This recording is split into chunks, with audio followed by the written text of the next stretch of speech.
Congratulations. Thank you. আরো কিসের জন্য এটা সেটা বলে দাও।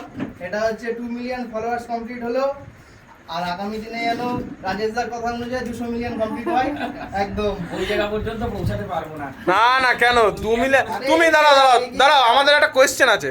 তুমি কি কখনো ভেবেছিলে 2M অবধি পৌঁছাবা? না, সেটা ভাবিনি। ভাবনি? তাহলে এটা যদি সম্ভব হয়। ভিডিও চালু করি তখন আমার ভিডিও দেখে অনেকে হেসেছে, হ্যাঁ। আশেপাশে প্রচুর লোক আচ্ছা। হেসেছে, প্রচুর মজা করেছে। হ্যাঁ। কিন্তু আজকে আমি যে জায়গাটা তৈরি করেছি বনগাঁর বুকে, সেটা একটা, আমি নিজেও বলছি, নিজে বলা উচিত না, বনগাঁর বুকে অনেকেই বলে আমাকে যে তুমি এই মাছ মাংসের ভিডিওটা যেভাবে ওয়েস্ট বেঙ্গলে তুলে ধরেছো এবং যেটা সাকসেসফুল পেয়েছো, এটা সত্যি অবাস্তব। একদমই তাই। আমরা দেখে এসেছি দিনের পর দিন, কিন্তু মানুষটা অনেক অনেক সুন্দর সুন্দর চিত্র কিন্তু আমাদের সামনে তুলে ধরেছে। তো সবাইকে বলবো এই মানুষটাকে আরো সাপোর্ট করে যান, এই 2 মিলিয়ন যেন 200 মিলিয়ন ভেঙে চুরে বেরিয়ে যায়, ঠিক আছে? আর একদম গরমা গরম কিন্তু গিফট দেখতে পাচ্ছি সুন্দরবনের, কিন্তু বাঘ দেখতে পারিনি, বাঘের ছবি লাগিয়ে দিয়েছে।